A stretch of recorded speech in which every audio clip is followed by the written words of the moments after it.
kaloli, kung nandito nga tayo sa kila Lucas, mga kalodi, ipapakita ko ngayon yung mga gagamba ko. So ngayon mga kalodi, gagambang black versus gagambang cruz. Mga kalodi, so lalabanan ko mga yan. Kita niyan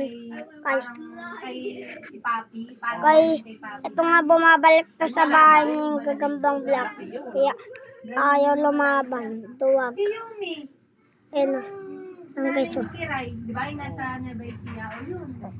ayan, isa, dalawa nga dito yung gagamba ko. Medyo maghanap ako dito ng gagamba, kaso hindi ako pinapalabas kasi umuulan nga. Gusto niyo laruin si Brett?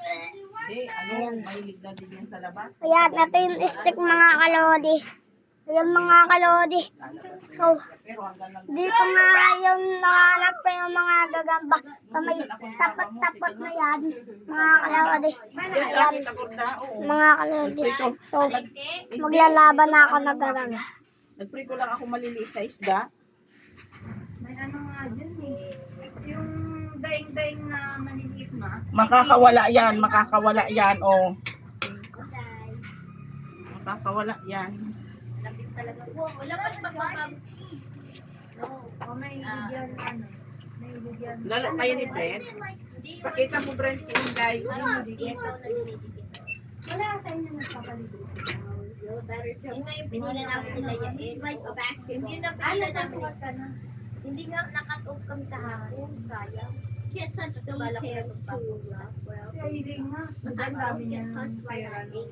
Oh, shoot! Ayaw niya ng posting. Orla. Wait, kasi kami.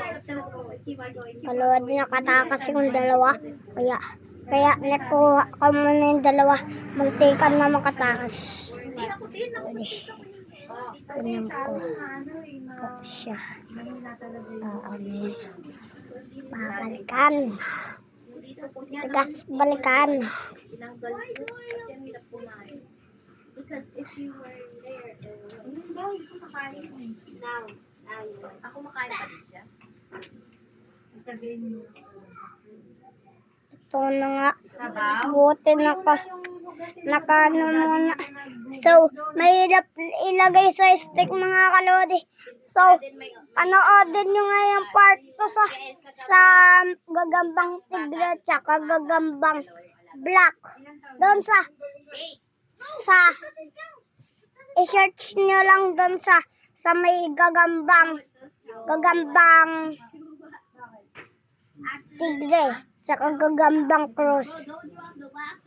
Kaya gagambang black. I-follow nyo na nga. Tsaka din i-subscribe. Oh, babay muna kasi ano, panoodin nyo yung part 2. Part 1 pa lang to.